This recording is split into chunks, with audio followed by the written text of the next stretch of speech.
चलिए इसी के साथ खबरों में रुक करते हैं भारत सुपरफास्ट का फटाफट अंदाज में। तुर्की और सीरिया में भूकंप से भारी तबाही, अब तक 7,000 से ज्यादा लोगों की हुई मौत, हजारों घर जमींदोज।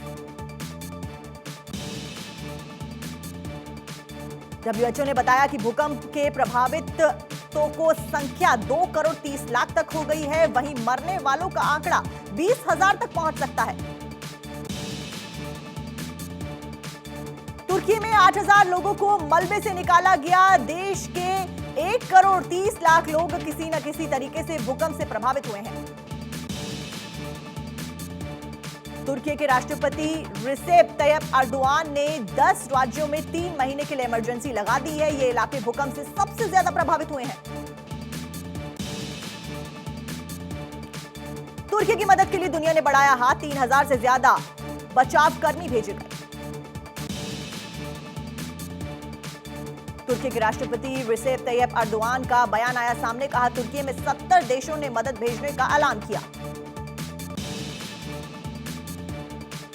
भारत ने भी तुर्की को मदद भेजी है। इंडियन एयर फोर्सेस का C-17 विमान 2 एनडीआरएफ टीमों, डॉक्टरों और राहत सामग्री के साथ तुर्की में मौजूद है। प्रधानमंत्री नरेंद्र मोदी ने भी तुर्की के हालात पर चिंता जाहिर की है। पीएम मोदी ने हर संभव मदद मुहैया कराने का भरोसा दिया है। सूत्रों के मुताबिक प्रधानमंत्री नरेंद्र मोदी ने संसदीय दल की बैठक में कहा कि आज तुर्की जिस हालात से गुजर रहा है उससे मैं समझ सकता हूं। प्रधानमंत्री नरेंद्र मोदी ने कहा 2001 में भुज में जब भूकंप आया था तब मैं मुख्यमंत्री था। मुझे पता है कि रेस्क्यू ऑपरेशन में क्या दिक्कतें आती हैं। यूएन ने कहा कि बर्फबारी और बारिश के कारण भूकंप से प्रभावित दोनों ही देशों में बचाव कार्य प्रभावित हो रहा है। तुर्की के हटे प्रांत में रेस्क्यू ऑपरेशन जारी है। मलबे से एक 2 महीने की बच्ची को जिंदा निकाला गया।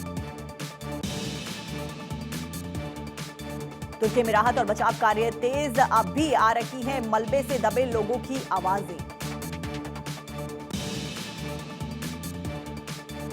भूकंप से तुर्की की इकोनॉमी को भारी झटका लगा है। करेंसी लीरा में रिकॉर्ड गिरावट दर्ज की गई है। पहले से बड़ी महंगाई।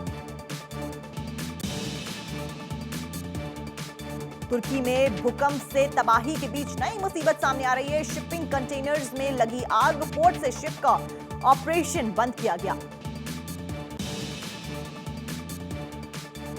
आज प्रधानमंत्री नरेंद्र मोदी लोकसभा में राष्ट्रपति के अभिभाषण पे हो रही चर्चा में सरकार का पक्ष रखेंगे। सरकार बजट पे चर्चा भी शुरू कर सकती है। आज संसद में जवाब देंगे प्रधानमंत्री नरेंद्र मोदी। राहुल के आरोप का जवाब देंगे पीएम मोदी।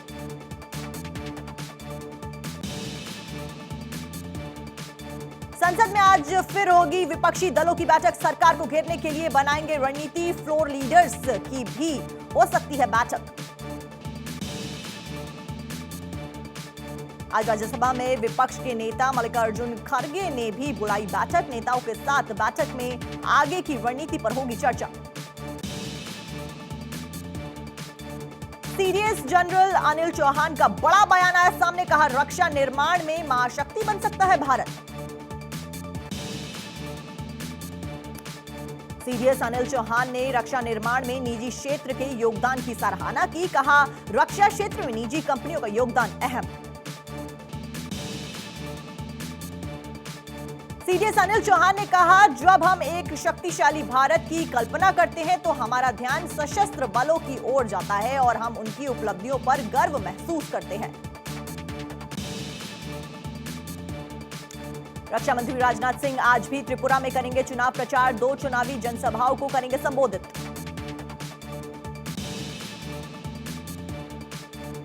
रक्षा मंत्री राजनाथ सिंह साउथ त्रिपुरा में दोपहर 12 बजे करेंगे चुनावी जनसभा को संबोधित। जनता से उम्मीदवार के लिए मांगेंगे वोट। 11 फरवरी को त्रिपुरा में रैली करेंगे प्रधानमंत्री नरेंद्र मोदी। त्रिपुरा में 2 रैलियों करेंगे संबोधित प्रधानमंत्री मोदी। गोमती और धलाई में दूसरी रैली करेंगे पीएम। 10 फरवरी को प्रधानमंत्री नरेंद्र मोदी का है दूसरा लखनऊ दौरा और ग्लोबल इन्वेस्टर समिट में शामिल होंगे पीएम। लखनऊ में पीएम मोदी का 2 घंटे 40 मिनट का है कार्यक्रम।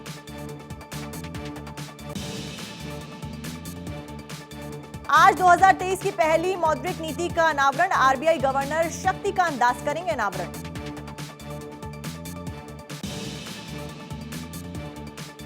स्मृति ईरानी की बेटी शनेल की शादी के लिए सजा खीवसर फोर्ट। 2021 में एनआरआई से दुबई में हुई थी सगाई। आज मेहंदी और संगीत का कार्यक्रम। स्मृति ईरानी की बेटी शनेल की शादी में शामिल होने के लिए मेहमानों के आने का सिलसिला जारी। 9 फरवरी को रीति रिवाज के साथ होगी शादी। सुप्रीम कोर्ट पहुंचा दिल्ली मेयर चुनाव का मामला। आम आदमी पार्टी ने मनोनीत पार्षदों के वोट डालने के फैसले को दी चुनौती। सुप्रीम कोर्ट आज करेगी सुनवाई। श्रद्धा मर्डर केस में खौफनाक खुलासा आया सामने। चार्जशीट के मुताबिक आफताब ने ब्लो टॉर्च से चेहरा और सिर के बालों को जलाया। 35 टुकड़े कर सबूतों को मिटाने का प्लान। श्रद्धा मर्डर केस में चार्जशीट पर साकेत कोर्ट ने लिया संज्ञान। 21 फरवरी को होगी मामले पर अगली सुनवाई। दिल्ली पुलिस ने 6,629 पन्नों में दाखिल की थी चार्जशीट। जम्मू कश्मीर में हालात बिगड़ने के आसार। पाकिस्तान के नार्को आतंकवाद पर सेना के वरिष्ठ अधिकारी ने जताई चिंता। राहुल गांधी पर बीजेपी सांसद रविशंकर प्रसाद का तीखा हमला। कहा, राहुल गांधी बताएं नेशनल हेराल्ड घोटाला क्या है। राजीव गांधी ट्रस्ट को चीन से पैसा मिला। राहुल गांधी पर रविशंकर प्रसाद का हमला। बोले, राहुल के जीजा जी को कैसे मिली जमीन। आपके परिवार का आचरण यही है। रॉबर्ट वाड्रा को डीएलएफ से फायदा हुआ। राहुल गांधी के आरोपों पर स्मृति ईरानी का जवाब आया सामने। अपने पराये की सोच ठीक नहीं। अमेठी ने 50 साल में बहुत कुछ खोया है। राहुल गांधी के बयान पर कानून मंत्री किरेन रिजिजू ने कहा, बिना प्रूफ और तर्क की बात कर रहे हैं राहुल गांधी। दरअसल अग्निवीरों पर राहुल गांधी ने विवादित बयान दिया था और अग्निवीर योजना आरएसएस से आई। सेना पर अग्निवीर योजना थोपी गई। यूपी के सीएम योगी आदित्यनाथ भी आज त्रिपुरा में करेंगे चुनाव प्रचार। कई चुनावी जनसभाओं को करेंगे संबोधित। राहुल गांधी के बयान पर संत समाज में गुस्सा। राहुल ने सीएम योगी पर दिया था विवादित बयान। सीएम योगी धर्मगुरु नहीं, यूपी में बीजेपी अधर्म में लिप्त।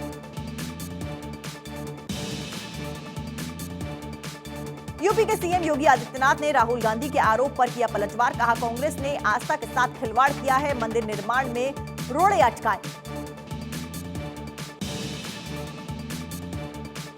आज से बंगाल विधानसभा का सत्र होगा शुरू। राज्यपाल के अभिभाषण के साथ शुरू होगा विधानसभा का सत्र। 15 फरवरी को आएगा बजट।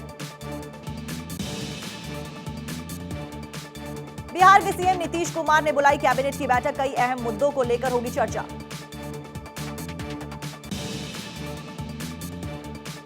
उपेंद्र कुशवाहा का नीतीश कुमार पर बड़ा हमला। नीतीश कुमार की पार्टी नहीं है जेडीयू, हम जेडीयू को मजबूत करने में जुटे हुए हैं। उपेंद्र कुशवाहा ने कहा, नीतीश कुमार ने शरद यादव की पार्टी हथियाई। जेडीयू ने किया चैलेंज। कहा, दम है तो वार्ड सदस्यों का चुनाव जीतकर दिखाए। मधुबनी में फुल परास के पूर्व जेडीयू विधायक देवनाथ यादव ने सीएम नीतीश पर कसा तंज। कहा, नीतीश के पास है चमचों की फौज। उपेंद्र कुशवाहा पर जमकर बरसी रेणु कुशवाहा। सीएम से हुए डील में नहीं मिली हिस्सेदारी, इसलिए कर रहे हैं बयानबाजी।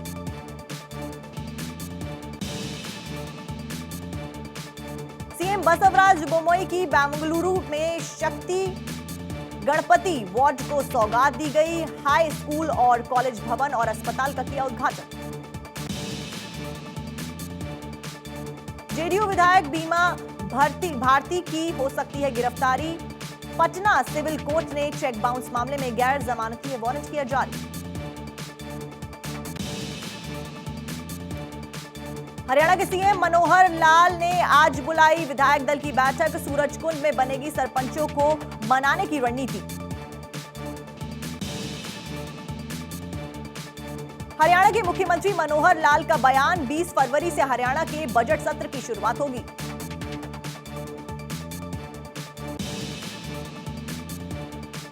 शिवसेना प्रमुख उद्धव ठाकरे आज करेंगे प्रेस कॉन्फ्रेंस। कोई बड़ा ऐलान कर सकते हैं उद्धव ठाकरे।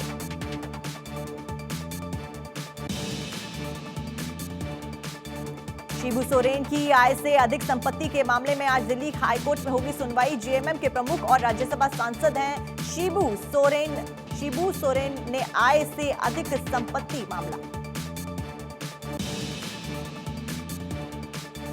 दिल्ली सरकार में मंत्री सत्येंद्र जैन की जमानत याचिका पर दिल्ली हाईकोर्ट में सुनवाई। मनी लॉन्ड्रिंग मामले में आरोपी है सत्येंद्र जैन।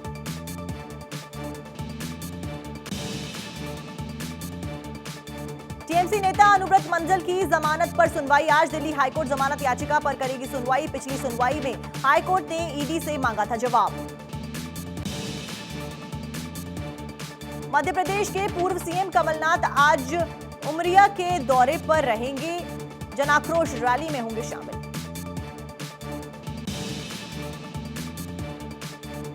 कांग्रेस विधायक प्रागीलाल जाटव का अजीबोगरीब बयान आया सामने। बोले, खूनों के चीते कांग्रेसी वोटरों को खा जाएंगे। 2024 में चुनाव के लिए विपक्ष ने कसी कमर। दिल्ली में झारखंड के सीएम हेमंत सोरेन और अरविंद केजरीवाल के बीच बैठक। तीसरे मोर्चे पर कवायद।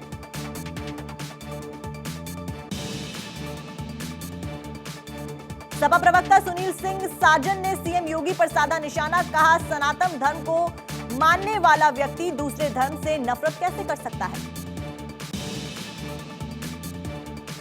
ब्राह्मणों पर दिए बयान पर घिरे आरएसएस चीफ। पटना में मोहन भागवत के खिलाफ एफआईआर की गई दर्ज। अधिवक्ता सुधीर ओझा ने आपराधिक मुकदमा कराया दर्ज। योग गुरु बाबा रामदेव के बयान पर सियासत जारी। इमाम लाल मोहम्मद सिद्दीकी बोले, रामदेव का बयान मुस्लिम समाज का अपमान है।